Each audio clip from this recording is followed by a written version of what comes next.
beauty of this. That's the wonder of it, and that's the child, and that's what I'm going to share when it's my turn to share, which apparently it is. Thanks very much. Well, you just did an absolutely great job in that probably 7 or 8 minutes. You said the whole thing. There's some points that always come up with me, obviously, or come to mind. Pop-up thoughts, if you would. Or one is names in nature. The importance of a name is it really is the vibratory form of whatever the essence, the nature of the thing that it names. It's not just a label that's slapped on something. This whole thing is integrated. It's all one big thing at some level. So when you use the name, you're actually calling forth that initial vibration of whatever particular form or expression or divine quality or nature that's down there. So names are significant, but names are letters at another level, and your mind tends to grab them and worships the letter and loses the spirit or the vibration that's at the heart of that name, I guess, would be one thing on the name thing. I think that's beautiful. I think you're absolutely got it. Yes, there's an essence that stands behind everything, the principle, like Bill describes in that little book, 2 + 2, how the numbers are the symbols for the ever-present principle. And a principle is unseen, but the things are representing those principles. I mean, in the beginning was the Word. There were words. My words are magnificent, just beautiful, and they are here for us to use in order to communicate and to not negate things of this world, but to begin to embrace them at the deepest level, just like you say. The other thought was, let's do the biblical thing first. There's it's called the love chapter. It's 1 Corinthians 13, and it's a classic. One of the few that I absolutely love that I haven't memorized. I tend to memorize Bible quotes that touch my heart, and by memorizing that, it's almost you assimilate that spiritual vibration, and it takes you right to the heart of it. And the heart of how should we say, a spiritually inspired piece of text, poem, music, art, takes you right to its source, back to not only the principle of that individual expression, but the principle of principles. Absolutely, yes. The supreme, the primal, yes, exactly, the one principle, the divine principle, right? Yeah. And here's a section that seems to relate to the us. How should we say, falling in love with a letter, because my mind can relate to the letter because the letter is relative, but my mind can't, which is relative, dual, and self-reflective, cannot relate to anything that's a fundamental unity, and that's what the spirit basically is. The spirit of the matter is one. The matter, or many expressions like waves on an ocean of the one ocean, are expressions of the spirit. But this one seems to work, and it may take a little bit because it's using child in reference to the adult, actually, in this context, and I'll explain that. For we knew in part and prophesied in part. This is 1 Corinthians 13, 9 through 13. But when that which is perfect is come, that which is whole, one, complete in and of itself, then that which is in part shall be done away. When I was a child, I spake as a child. Now, in this case, we're not talking about the child that you're talking about. We're talking about the one that thinks it's an adult right now. I spake as a child, I understood as a child, I thought as a child. But when I became a man, that's the third one we're talking about, I put away childish things. For now we see through a glass darkly. That's just self-reflectively. And it talks about we need the shadows to know what we're not. The negative things that we see as human beings are basically shadows that point back to the light that we ultimately are. But then, for now we see through a glass darkly, but then face to face. Now I know in part, but then shall I know even as I am known. That's pretty pregnant. I know myself as I am.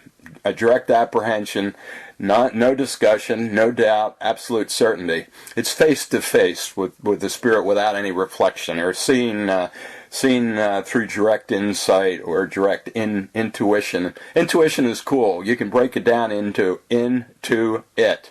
In other words, my knowledge is perfect because it's the knowledge of being the thing known. Excellent. Yes, that's right. Good one. Yeah. Okay, and let's see. Jump in here anytime you want. There's a, let's see. The Trinity is pretty classic because everything is in threes, and there's a tendency, if you take the Christian interpretation of Trinity, it became a intellectual, theological position that was logically untenable. In other words, it's doctrine and dogma, which is there for edification of the mind or to get your mind off your heart's back.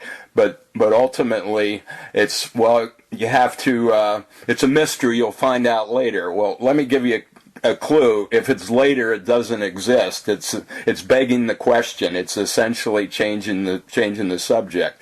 If it's a mystery, then it has to be an article of faith, and you have to take it on faith, and that's fine. But you can't use it as in the intellectual world to convince anybody of anything. And ultimately, the ultimate Trinity is basically everywhere before us. It's basically Father, Mother, Child. And you can take, I saw a mystic cross years and years ago, a piece of jewelry that basically on the horizontal beam of the cross was Alpha Omega, which is time. So you got Father Time. The vertical dimension essentially had spirit or dove at the top, and it had the world below, which is the dimension of space. So we have time and space, and when they cross, they define a point of eternal here and now, or a self-reference of divinity located in infinite time and space, which is ultimately what the Christian cross is, from a mystical standpoint, is pointing to, and yet we tend to worship the medium because our minds can relate to the medium, but it can't relate to a message of unity. Right. I guess that is true, and that's a lovely way to describe all that.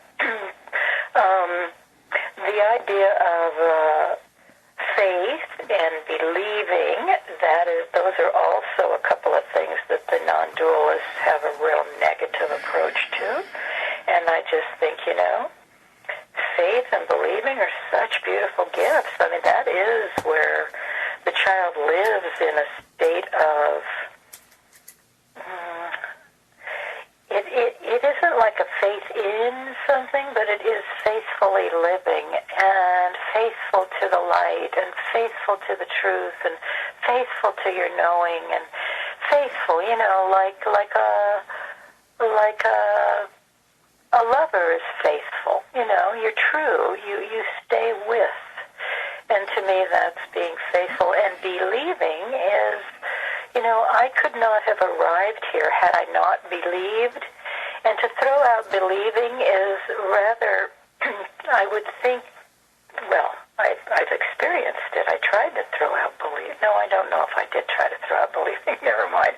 But I can understand thinking that we have to throw out believing because they think, oh, you can't believe in something, that you're believing things that aren't real, but they're still talking about concepts. And believing is the child, to get back to the child, one does have to believe. I mean, that's like the fairy tale story is, yes, just believe, click your little red slippers, believe, Beautiful. It's like, yes, I know I am, yes, I can, yes, I mean, the little train that could, yes, I can, yes, I can.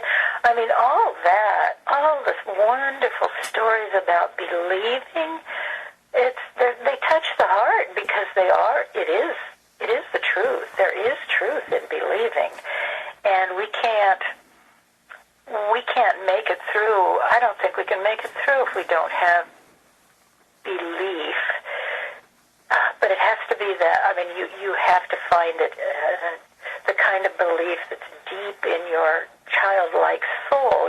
The part of you that can feel a place of wonder and the place of magic and the place that knows things are all possible. And for me, if I'm here to share anything, a part of it is that I think that the non-duality has kind of abandoned so many beautiful gifts, and I feel they kind of need to kind of,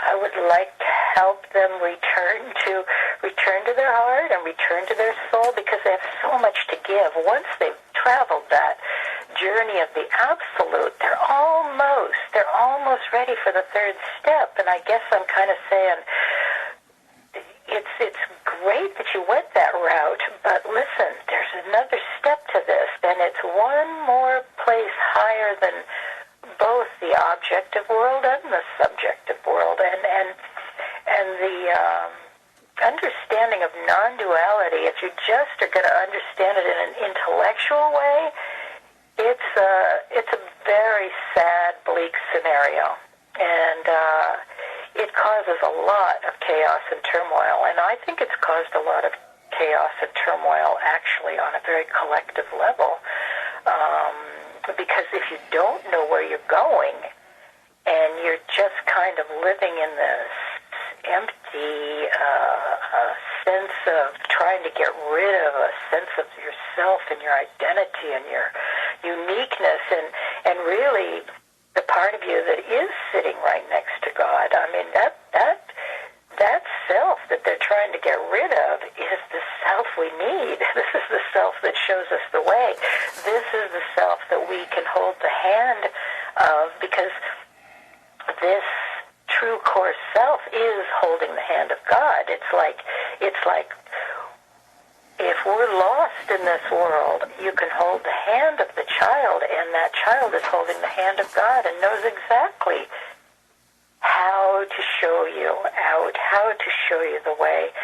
That's also a 3. You know, it's like, no, they didn't get rid of me as a flesh and blood person in this world. It doesn't, knowing the child didn't get rid of me in that sense of me living in the world and doing what I need to do.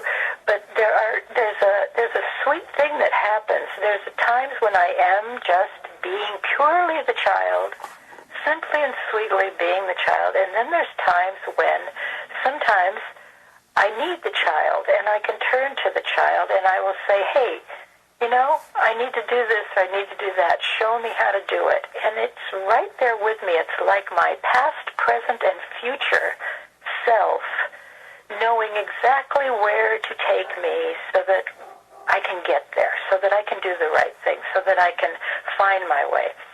And so there's this lovely, and it isn't that distinct as I'm kind of making it sound, but there is this lovely sort of little soft crossing over from the child to being in the world and to living and doing what I need to do, and then the child and the sweetness, and then being the child sometimes, just purely just giddy with the child, just skipping around, and